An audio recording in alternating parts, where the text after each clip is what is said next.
Hatkanangale police स्टेशनचे नूतन police उपनिरीक्षक नानासाहेब पवार यांनी स्वामी विवेकानंद शिक्षण संस्था संचलित न्यू इंग्लिश स्कूल व गर्ल हायस्कूल कुंभोज येथे सदिच्छा भेट दिली।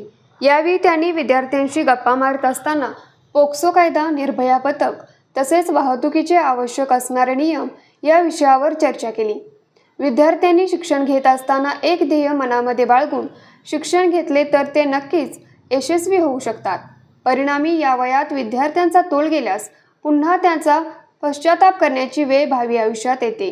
त्यासाठी विद्यार्थ्यांनी शिक्षणाच्या वयात शिक्षणच घेण्याचे काम करावे, कोणत्याही पद्धतीचा कायदा व सुव्यवस्था हातात घेऊ नये असे आवाहन केले।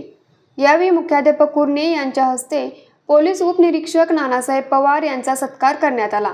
यावेळी विनोद शिंगे, जहांगीर हजरत यांनी आपले मनोगत व्यक्त केले। रेंदा येथे झालेल्या जिल्हास्तरीय विज्ञान प्रदर्शनामध्ये न्यू इंग्लिश स्कूल कुंभोजची विद्यार्थिनीने सादर केलेला वाहतूक नियमन या प्रयोगाला जिल्हास्तरीय प्रथम क्रमांक मिळाल्याबद्दल विद्यार्थी व शिक्षकांचा सत्कार हातकणंगले पोलीस उपनिरीक्षक नानासाहेब माने यांच्या हस्ते करण्यात आला। यावेळी पोलीस पाटील मोहम्मद पठाण, माजी उपसरपंच जहांगीर हजरत, माजी उपसरपंच DG वायदंडे, संजय गांधी निराधार कमिटीचे संचालक संदेश भोसले, संदीप तोरसकर तसेच शाळेतील सर्व शिक्षक व विद्यार्थी मोठ्या संख्येने उपस्थित होते। न्यूज मराठी 24 साठी विनोद शिंगे, कुंभोज।